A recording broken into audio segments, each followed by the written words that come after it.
Hello everyone, welcome back my channel B maths. आज मैं start कर रही हूँ मैट्रिक्स का टॉपिक, जिसमें हम डिस्कस करेंगे what is matrix and types of some matrices. Start करने से पहले मैं आपको ये बता दूँ कि मैट्रिक्स से रिलेटेड कॉन्सेप्ट्स एंड कुछ बेसिक्स जैसे कि matrix, types of matrix, algebra of matrix, properties and determinants तक के टॉपिक मेरे चैनल पर पहले से ही अपलोड हैं, जो लीनियर अलजेब्रा की प्लेलिस्ट में है, जिसका लिंक डिस्क्रिप्शन में दिया गया है। तो प्लीज़ आप लोग वहाँ से उन लेक्चर्स को देख सकते हैं, जिससे काफ़ी हेल्प मिलेगी।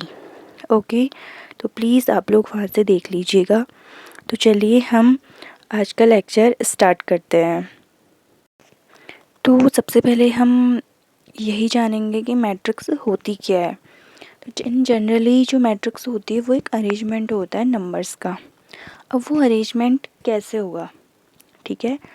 तो मैट्रिक्स की डेफिनेशन हम पढ़ें उससे पहले हम दो चीज़ों को एक्सप्लेन करेंगे जो कि मैट्रिक्स में यूज़ होती है, रोज़ एंड कॉलम। आखिर ये रो एंड कॉलम होता क्या है, ठीक है। तो जो रो होती है वो क्या होता है, N arrangement of element in a horizontal line, ठीक है। किसी हॉरिजेंटल लाइन में अगर हम नंबर्स को लिख रहे हैं, ठीक है, जैसे कि मैं लिख के बताती हूँ। जैसे हम यहाँ पर लिखते हैं 1, 2 एंड 3 एंड सो ऑन। आगे को हम नंबर्स लिखेंगे किसमें, हॉरिजेंटल लाइन में। तो इसे क्या बोलते हैं, हम रो बोलते हैं, ठीक है। तो रो क्या हो गया, arrangement of elements in a horizontal line. अब ऐसे एलिमेंट को अगर हम वर्टिकल लाइन में लिखें, तो हमने 1 2 3 ऐसे लिख दिया, तो ये क्या बन गया, कॉलम हो गया। तो कॉलम क्या हो गया, an arrangement of elements in a vertical line. तो मैट्रिक्स क्या होती है, matrix is an arrangement of real और complex number in M rows horizontal line and N columns vertical line to form a rectangular array which is called M cross N matrix. Matrix एक arrangement होता है numbers का। कैसे numbers का, real और complex number, जो कि कैसे अरेंज होंगे, एम रोज़ में एंड एन कॉलम्स में। तो हमें एक रेक्टेंगुलर एरे मिलेगा, जिसे क्या कहते हैं, एम क्रॉस एन मैट्रिक्स कहते हैं। तो जो हम यहाँ पर एम क्रॉस एन मैट्रिक्स की बात कर रहे हैं, तो ये मैट्रिक्स का ऑर्डर होता है। तो हम एग्जाम्पल से समझेंगे। तो हम एक मैट्रिक्स बनाते हैं, रेंडमली मैट्रिक्स बनाएंगे, ठीक है। तो हम इसमें लिखेंगे एलिमेंट्स को रेंडमली, कोई भी एलिमेंट 1 3 4 2 -1 0 1 5 3 और लास्ट में लिख लेते हैं 1 2 4, ठीक है। तो इसमें नंबर ऑफ़ रोज़ कितने हैं वो चेक कर लेंगे। कितने हैं, 1 2 3 एंड 4 रोज़ हैं।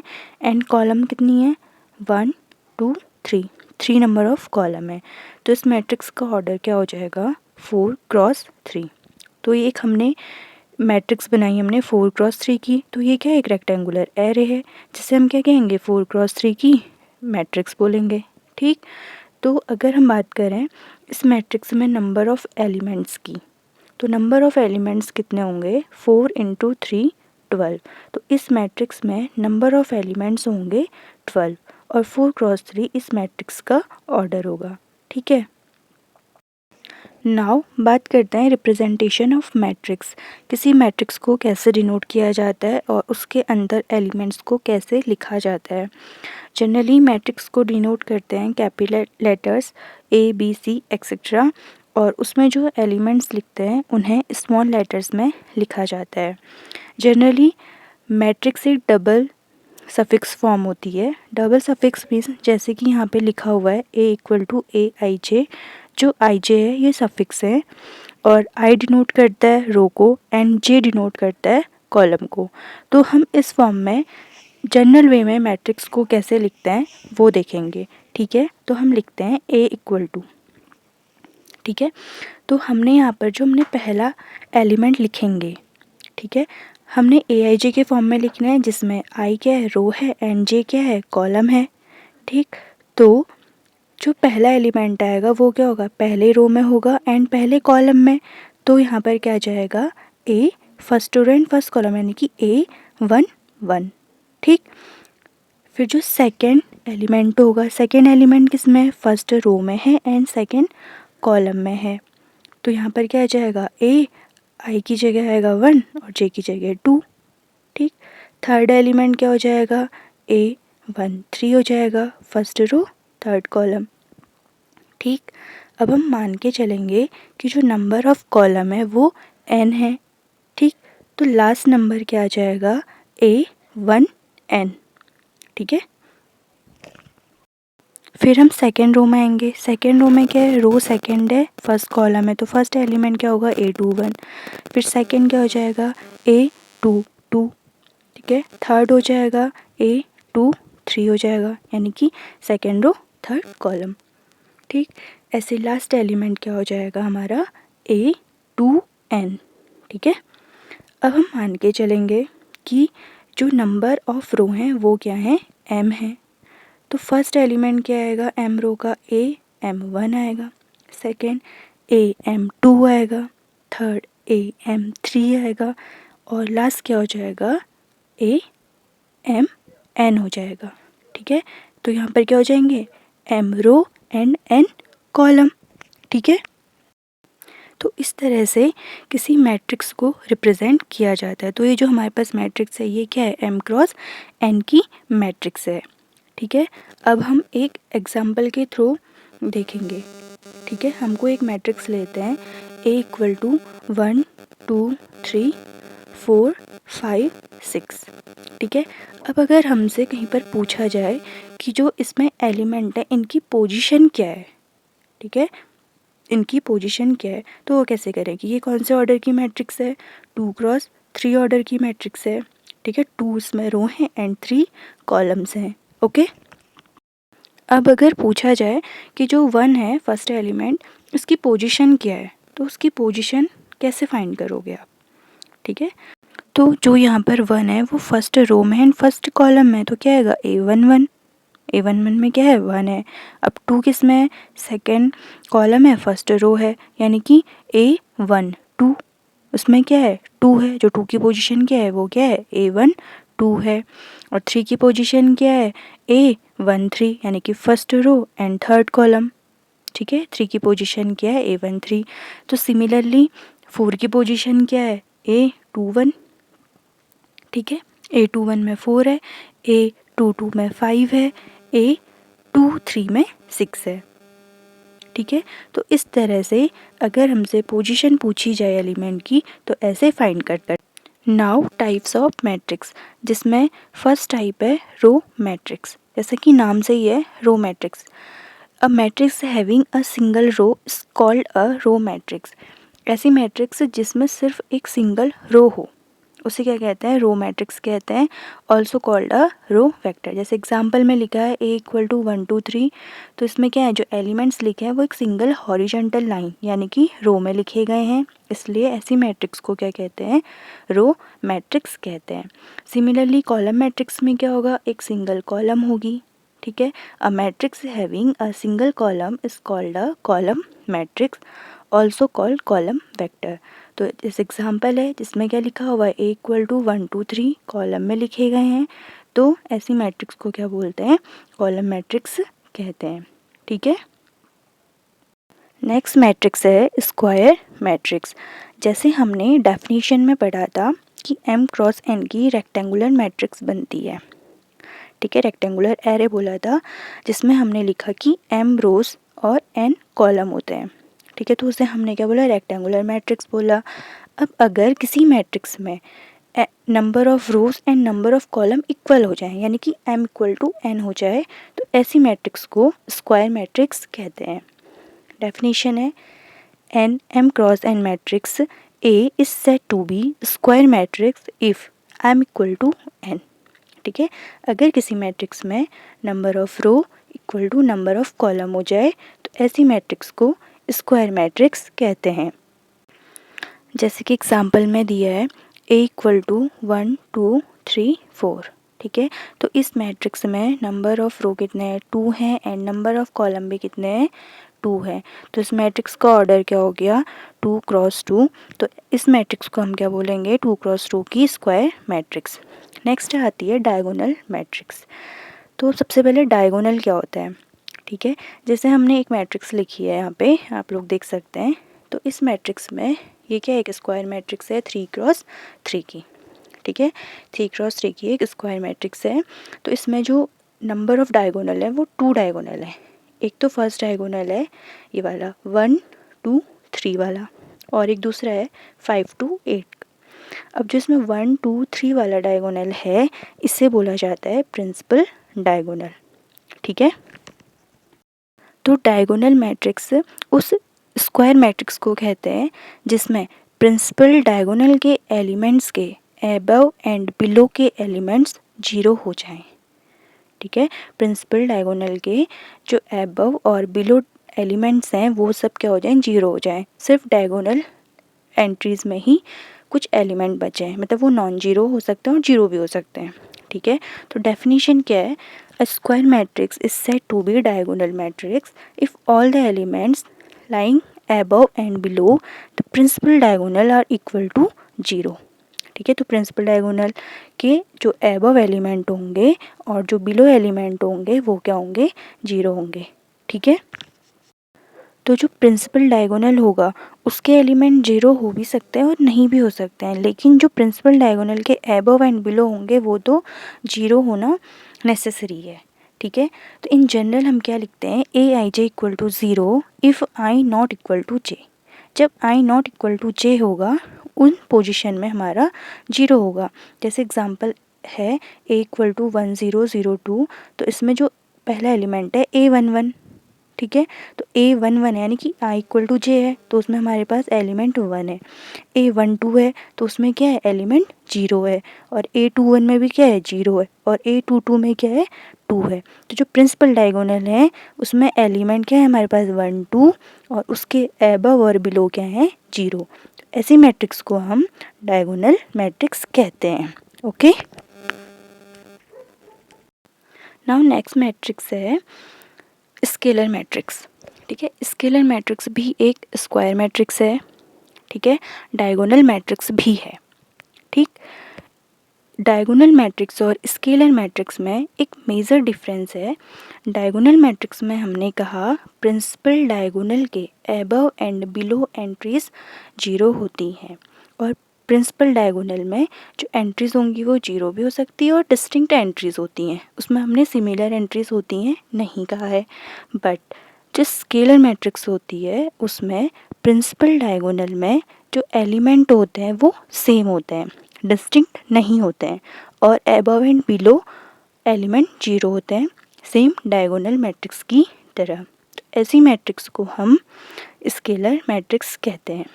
अगेन स्केलर मैट्रिक्स में क्या होता है, जो प्रिंसिपल डायगोनल है उसमें नंबर ऑफ एलिमेंट क्या होते हैं, सेम होते हैं, ठीक है। जैसे एग्जांपल में आप लोग देख सकते हैं 3x3 की एक मैट्रिक्स लिखी है जिसमें जो डायगोनल एंट्रीज लिखी हैं वो क्या लिखी हैं, 2 2 2, ठीक है। जो प्रिंसिपल डायगोनल है उसमें सेम नंबर ऑफ एलिमेंट हैं, तो ऐसी मैट्रिक्स को हम क्या कहेंगे, स्केलर मैट्रिक्स कहेंगे। अब सेम इसी की तरह हमें मिलती है आइडेंटिटी मैट्रिक्स, ठीक है। आइडेंटिटी मैट्रिक्स क्या होती है, एक डायगोनल मैट्रिक्स होती है, ठीक है।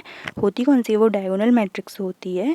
तो जैसे हमने स्केलर मैट्रिक्स में कहा जो डायगोनल एंट्रीज हैं वो सेम एलिमेंट होते हैं उसमें, तो आइडेंटिटी मैट्रिक्स में क्या होता है, अगर डायगोनल मैट्रिक्स में जो प्रिंसिपल डायगोनल हैं उसकी जो एंट्री हैं वो क्या हो जाए, यूनिट हो जाए। यूनिट मीन्स कि उसमें जो एलिमेंट है वो 1 1 1 हो जाए, तो ऐसी मैट्रिक्स को हम आइडेंटिटी मैट्रिक्स कहते हैं। जैसे कि आप देख सकते हैं अगर हम डायगोनल में 1 1 1 कर दें और उसके अबव एंड बिलो की एंट्रीज क्या कर दें, 0, ठीक है। तो हमें क्या मिल गया, डायगोनल में क्या है, यूनिट है, यूनिट मीन्स की 1, तो इसे हम क्या कहेंगे, आइडेंटिटी मैट्रिक्स, ठीक है। जैसे कि डेफिनेशन में देख सकते हैं, जो डेफिनेशन है वो क्या है, a diagonal matrix is said to be an identity matrix. हम क्या कह रहे हैं, डायगोनल मैट्रिक्स को ही आइडेंटिटी मैट्रिक्स कह रहे हैं if each of its diagonal element is unit. अगर उसके सारे के जो डायगोनल एलिमेंट है वो क्या हो जाए, यूनिट, यूनिट मीन्स की 1। This is also known as unit matrix, इसे यूनिट मैट्रिक्स भी कहते हैं, ठीक। इन जनरली क्या होगा, ए आई जे इक्वल टू 0 होगा। ठीक है, कब? जब आई नॉट इक्वल टू जे है। तो हम वही तो कह रहे हैं ना, आई नॉट इक्वल टू जब जे है तो उस पोजीशन में हम 0 रख रहे हैं, और A I J equal to 1 when I equal to J. ठीक है, तो यहाँ पर हमने सबसे पहले पढ़ी स्क्वायर मैट्रिक्स। ठीक है, स्क्वायर मैट्रिक्स में हमने ये पढ़ा कि जब number of row and number of column equal हो जाते हैं तो ऐसे मैट्रिक्स को स्क्वायर मैट्रिक्स कहते हैं। फिर हमने पढ़ी डायगोनल मैट्रिक्स। डायगोनल मैट्रिक्स में हमने कहा प्रिंसिपल डायगोनल के अबव और बिलो की एंट्रीज क्या होती हैं? 0 होती हैं। फिर हमने पढ़ी स्केलर मैट्रिक्स। स्केलर मैट्रिक्स में प्रिंसिपल डायगोनल के सारे एलिमेंट्स क्या होते हैं? सेम होते हैं। और आइडेंटिटी मैट्रिक्स में क्या होता है? एक ऐसी डायगोनल मैट्रिक्स जिसमें डायगोनल एलिमेंट क्या हो जाए? 1 हो जाए। अब नेक्स्ट आते हैं हम ट्रांसपोज ऑफ मैट्रिक्स में। ट्रांसपोज ऑफ मैट्रिक्स क्या होता है? The n cross m matrix denoted by AT obtained by interchanging the rows and column of A is called the transpose of A। अगर हमें कोई एक ए मैट्रिक्स दी है, अगर हमें उसका ट्रांसपोज फाइंड करना है तो हमने क्या करना होता है? रो एंड कॉलम को आपस में इंटरचेंज करना होता है। ठीक है, तो हम एक एग्जांपल के थ्रू इसे समझेंगे। ठीक है, तो हम कोई एक मैट्रिक्स ले लेते हैं। मैट्रिक्स ले ली हमने 1 2 3 4, एक 2 क्रॉस 2 की मैट्रिक्स ले ली ए। ठीक है, ए नाम दे देते हैं इसे।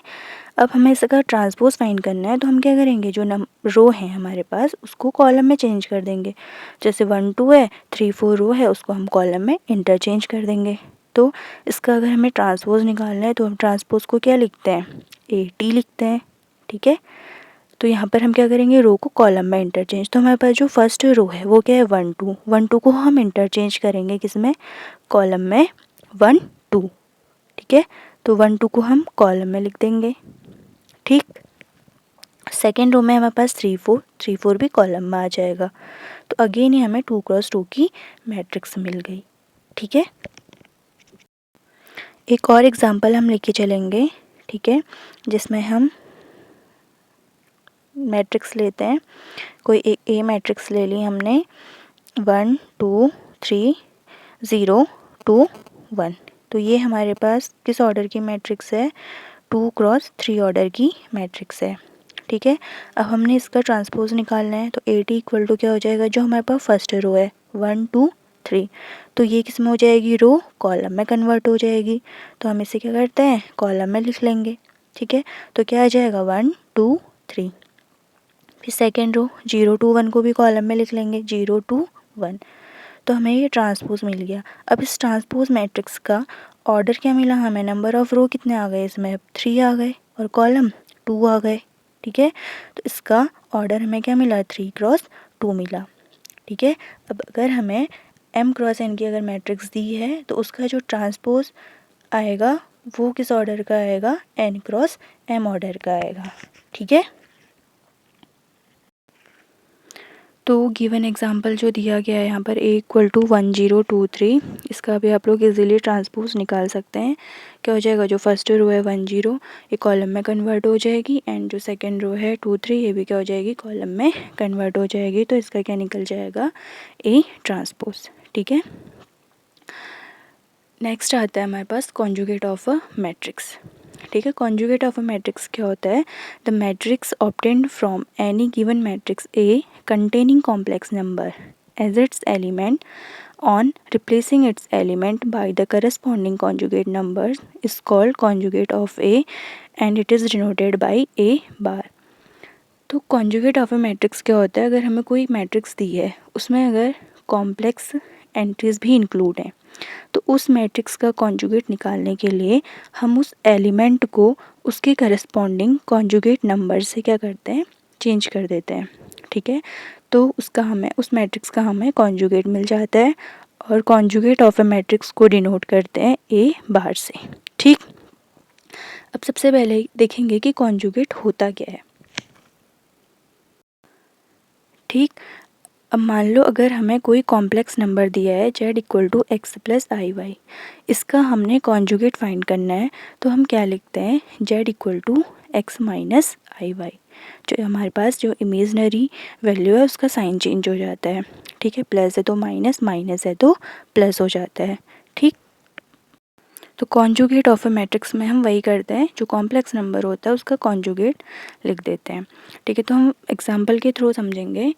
ठीक है, तो हम कोई एक मैट्रिक्स लेके चलते हैं। ठीक, हमने कोई ए मैट्रिक्स ली, A equal to I1 2I3। ठीक, ये हमने क्या ले ली है, 2x2 की स्क्वायर मैट्रिक्स ली है, जिसमें हमारे पास एंट्रीज क्या हैं, रियल भी हैं और कॉम्प्लेक्स भी हैं। अब हमने इस मैट्रिक्स का क्या निकालना है, कॉन्जुगेट फाइंड करना है। ठीक, तो कॉन्जुगेट फाइंड करना है, तो जो हमारे पास कॉम्प्लेक्स एंट्री है हम उसकी जगह उसका कॉन्जुगेट लिख देंगे। ठीक, तो ए बार इक्वल टू क्या आएगा, आई है, तो आई का कॉन्जुगेट क्या हो जाएगा, माइनस ऑफ आई हो जाएगा। ठीक, 1 एज इट इज़ ऐसे ही रहेगा। फिर 2i है, 2i का कॉन्जुगेट क्या हो जाएगा, -2i, and 3 as it is ऐसे ही रहेगा। ठीक, तो ये क्या निकल गया, conjugate of a matrix. Second example लेके चलेंगे, a इक्वल टू 1 -i, और यहाँ पर ले लेते हैं I2। ठीक है, इसका हम क्या निकालेंगे, कॉन्जुगेट निकालेंगे। a बार इक्वल टू 1 तो एज इट इज़ ऐसे ही रहेगा। अब -i का कॉन्जुगेट क्या होगा, प्लस का i हो जाएगा। ठीक है, तो -i की जगह क्या आ जाएगा, i, और i की जगह क्या आ जाएगा, -i, 2 एज इट इज़ ऐसे ही रहेगा। तो ये क्या निकल गया, ए मैट्रिक्स का कॉन्जुगेट। ठीक, now transpose conjugate of a matrix. अभी सबसे पहले हमने क्या पढ़ा, ट्रांसपोज ऑफ अ मैट्रिक्स, फिर हमने पढ़ा कॉन्जुगेट ऑफ अ मैट्रिक्स। अब हम ट्रांसपोज कॉन्जुगेट एक ही मैट्रिक्स का फाइंड करेंगे। तो वो कैसे करते हैं, तो पहले हम, अगर हमें कोई ए मैट्रिक्स दी है, हम उसका क्या निकालेंगे, ट्रांसपोज निकालेंगे, फिर उसका कॉन्जुगेट कर देंगे, या पहले कॉन्जुगेट निकालेंगे फिर ट्रांसपोज कर देंगे। ठीक है, और ट्रांसपोज कॉन्जुगेट को डिनोट करते हैं ए थीटा से। ठीक है, तो हम इसे एग्जाम्पल के थ्रू समझेंगे, ज़्यादा इजी रहेगा। हम कोई एक मैट्रिक्स लेके चलते हैं ए, इसमें एलिमेंट है I2, और ले लेते हैं हम यहाँ पर माइनस का I और 1। हमने इस मैट्रिक्स का क्या निकालना है, ट्रांसपोज कॉन्जुगेट निकालना है। तो ट्रांसपोज कॉन्जुगेट को हम किससे डिनोट करते हैं, कहा हमने ए थीटा से डिनोट करते हैं, जिसका मतलब क्या है थीटा का, ए बार, और बाहर से क्या आ जाएगा, ट्रांसपोज आ जाएगा। बार किसके लिए है, कॉन्जुगेट के लिए, और टी किसके लिए, ट्रांसपोज के लिए। ठीक है, तो हम क्या करेंगे, कोई भी ए मैट्रिक्स दी है उसका पहले या तो हम ट्रांसपोज निकालेंगे फिर कॉन्जुगेट करेंगे, या पहले कॉन्जुगेट निकालेंगे फिर ट्रांसपोज कर देंगे, तो बात एक ही है। दोनों से हमारा आंसर क्या आएगा, एक ही आएगा। ठीक है, तो हम ए मैट्रिक्स का क्या निकालते हैं, ट्रांसपोज कॉन्जुगेट फाइंड करते हैं। ठीक, तो क्या लिख लेंगे, ए बार टी। तो पहले हम यहाँ पर निकाल लेते हैं क्या, कॉन्जुगेट फाइंड कर लेते हैं। ठीक है, तो कॉन्जुगेट क्या हो जाएगा, आई का conjugate -i, 2 as it is ऐसे ही रहेगा, -i का कॉन्जुगेट हो जाएगा i, और 1 ऐसे ही रहेगा, और बाहर से t। ठीक, देन इसका क्या कर देंगे, ट्रांसपोज, जो फर्स्ट रो है -i2, इसको क्या कर देंगे, कॉलम में कन्वर्ट, तो -i2 और i1। ठीक है, तो ये क्या निकल गया हमारा, transpose conjugate of a matrix. ठीक है, अब अगर मान लो जो यहाँ पर हमें कॉम्प्लेक्स एंट्रीज़ दी हैं, इनकी जगह सिर्फ रियल एंट्रीज़ हों, कॉम्प्लेक्स एंट्रीज़ नहीं दी हों, और हमने फाइंड करना हो ट्रांसपोज कॉन्जुगेट। ठीक है, अब हमारे पास कॉम्प्लेक्स एंट्रीज़ तो है नहीं, सारी की सारी क्या है, रियल एंट्रीज़ हैं। तो उस केस में जब हम पहले हम अगर कॉन्जुगेट निकालेंगे तो सारे नंबर एज इट इज़ जहाँ पर है वहीं पर मिलेंगे। ठीक है, फिर उसका हम ट्रांसपोज करेंगे, फिर ट्रांसपोज करेंगे तो हमारे रो और कॉलम इंटरचेंज हो जाएंगे। तो उस केस में हमें ए बार टी इक्वल टू क्या मिलेगा, ए टी मिलेगा। उस केस में हमें ट्रांसपोज कॉन्जुगेट ऑफ मैट्रिक्स क्या मिलेगा, ट्रांसपोज ऑफ अ मैट्रिक्स। ठीक, नेक्स्ट आता है सिमेट्रिक मैट्रिक्स। सिमेट्रिक मैट्रिक्स मिलती है हमें ट्रांसपोज से। ठीक है, अगर हमें कोई ए मैट्रिक्स दी है, हमने उसका ट्रांसपोज निकाला, ट्रांसपोज निकालने के बाद हमें वही मैट्रिक्स दोबारा मिलती है, तो उस केस में हम उस मैट्रिक्स को बोलते हैं symmetric matrix. Let A be N cross N matrix such that A transpose equal to A. ठीक, then A is called symmetric matrix.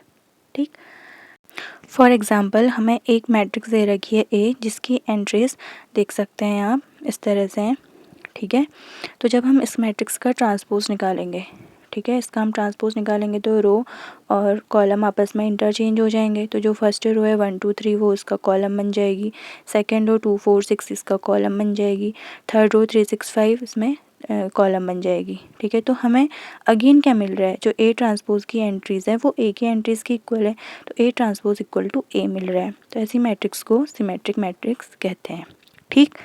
अब आता है कि सिमेट्रिक मैट्रिक्स को लिखने का एक जनरल फॉर्म होता है। ठीक है। वो हम कैसे लिखते हैं, तो जो जनरल फॉर्म होता है सिमेट्रिक मैट्रिक्स को लिखने का वो होता है ए आई जे इक्वल टू ए जे आई। ठीक है। हमने क्या करना होता है, जो हमारे आई जे हैं रो कॉलम को इंटरचेंज करना होता है। तो जैसे यहाँ पर डायगोनल एंट्रीज़ में क्या है, ए बी सी है। ठीक है। उसके बाद जो हमारा डी है और यहाँ पर डी है, ये क्या है, इक्वल है। ठीक है। ए आई जे इक्वल टू ए जे आई। ठीक। इस तरह से इसका जनरल फॉर्म लिखा जाता है। ठीक है। फिर आता है, हमने एक नोट लिखा है, conjugate of a real matrix is equal to matrix itself. अगर हमें कोई रियल मैट्रिक्स दी है उसका हमने क्या निकालना है, कॉन्जुगेट फाइंड करना है। अब रियल मैट्रिक्स है तो उसमें कोई भी कॉम्प्लेक्स एंट्रीज़ नहीं होंगी, कोई भी कॉम्प्लेक्स एंट्रीज़ नहीं है, तो उसका कॉन्जुगेट क्या आ जाएगा, वो उसी मैट्रिक्स के इक्वल आ जाएगा। ठीक है। तो ये नोट ध्यान में रखना है। ठीक है। नाउ नेक्स्ट मैट्रिक्स आती है स्क्यू सिमेट्रिक मैट्रिक्स। ठीक। अगर हमें कोई एक ए मैट्रिक्स दी है, हमने उसका क्या निकाला, ट्रांसपोज फाइंड किया। ट्रांसपोज निकालने के बाद जो हमें मैट्रिक्स मिल रही है वो माइनस ऑफ गिवन मैट्रिक्स के इक्वल मिल रही है। ठीक।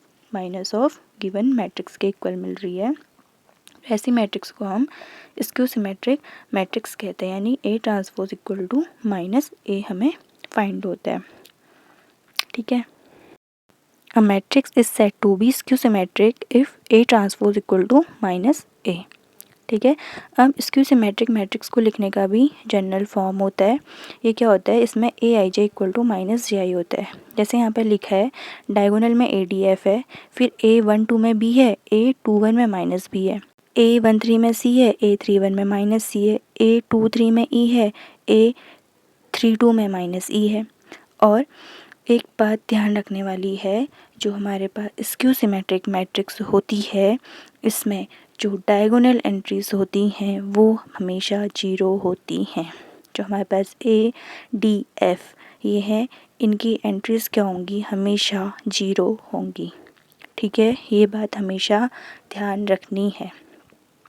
Diagonal elements of skew symmetric matrix are always 0।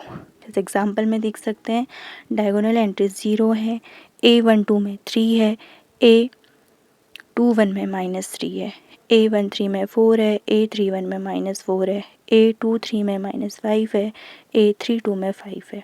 इसका हमने ट्रांसपोज निकाला। ठीक है। ट्रांसपोज निकालेंगे, रो और कॉलम इंटरचेंज हो जाएंगे। ठीक। फिर हमने क्या किया, ए ट्रांसपोज में से माइनस साइन कॉमन ले लिया। ठीक है। माइनस साइन कॉमन लिया तो 0 की जगह तो 0 ही रहा। ठीक है। -3 की जगह 3 हो गया, -4 की जगह 4 हो गया, 3 की जगह -3 0 0 रहा, 5 की जगह -5, 4 की जगह -4, -5 की जगह 5 एंड 0। तो हमें क्या मिल गया, A transpose equal to minus A मिल गया। ठीक है। हमें ए की ही एंट्रीज मिल गई, तो ये क्या हो गई हमारे पास, स्क्यू सिमेट्रिक मैट्रिक्स। ठीक।